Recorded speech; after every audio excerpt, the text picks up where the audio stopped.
Welcome to my channel Vishwakarma ইলেকট্রনিকের পক্ষ থেকে সবাইকে জানাই আন্তরিক শুভেচ্ছা। বন্ধুরা, আজকে একটা নতুন ভিডিও নিয়ে আসছি। একজুম চার্জার কিভাবে অতি অল্প সময়ে রিপেয়ারিং করা হয়, আপনারা ভিডিওটা পুরাটাই দেখুন। বন্ধুরা, প্রথমে এনটিসি খারাপ ছিল, তা আমি এনটিসিটাকে চেঞ্জ করে দিলাম। তারপরে দেখলাম মসফেট দুটো খারাপ আছে, 34 and 60। তো একদম অরিজিনাল মসফেট লাগাইতে হবে। আপনারা যদি কোনো ডুপ্লিকেট মসফেট লাগান তাহলে কিন্তু বেশি দিন চলবে না, আর অতিরিক্ত হিট আসবে। হিচিংটা প্রচুর পরিমাণ হিট আসবে এবং বেশিক্ষণ চলবে না।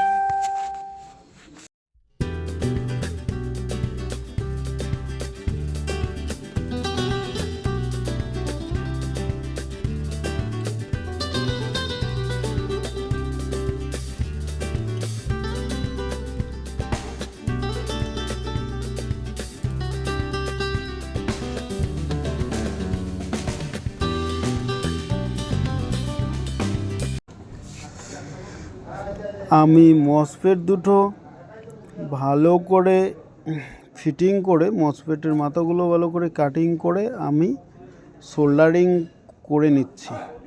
তা আপনারাও ভালো করে সোল্ডারিং করবেন। মসফেটের গেট ড্রেনের সঙ্গে যত কোনো রকমভাবে ঝালাই না লাগে।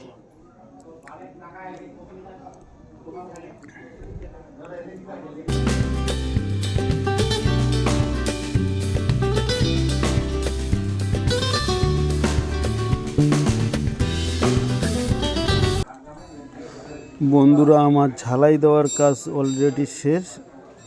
এখন আমি চার্জারটাকে একবার সিরিজ লাইনে টেস্ট করে আমি দেখলাম যে আমার মেইন এলইডিটা জ্বলে উঠছে।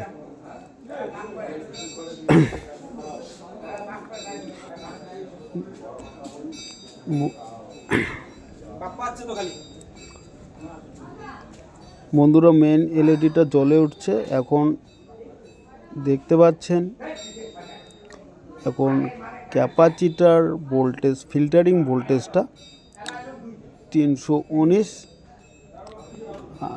বিভাজন ভোল্টেজটা 319-এর হাফ, 150-র মতো থাকবে। তাহলে বুঝতে পারবেন যে আমার এসি পার্টের যে পার্টটা সেটা সম্পূর্ণ ঠিক রয়েছে, এসি পার্টটা ঠিক রয়েছে। এখন বন্ধুরা দেখুন, ব্যাটারি 48 ভোল্ট কানেকশনটা দেওয়ার পরে আমি রেগুলেটর জিনার যে ভোল্টেজটা আছে 12 ভোল্ট আর 10 ভোল্ট আমি চেক করে দেখলাম যে 12 ভোল্ট এবং 11 ভোল্ট এই ভোল্ট দুটো, 12 ভোল্ট এবং 10 ভোল্ট এই ভোল্টেজ দুটো আছে। এবারে আমি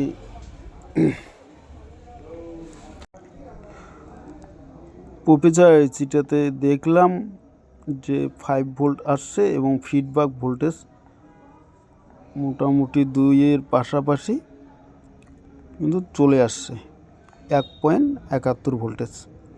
আপনারা এই ভোল্টেজটা অবশ্যই থাকতে হবে।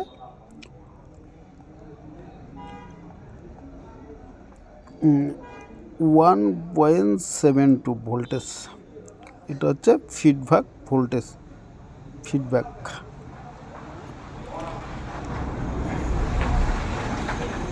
আর একটা এখানে বন্ধুরা দেখবেন যে জিনার দুটো যদি কোনো কারণে যদি ফল্ট থাকে তাহলে মসফেট আবার উড়ে যাওয়ার সম্ভাবনা থাকে। এই জন্য আমি জিনার দুটো এখানে নতুন লাগিয়ে দিয়েছি।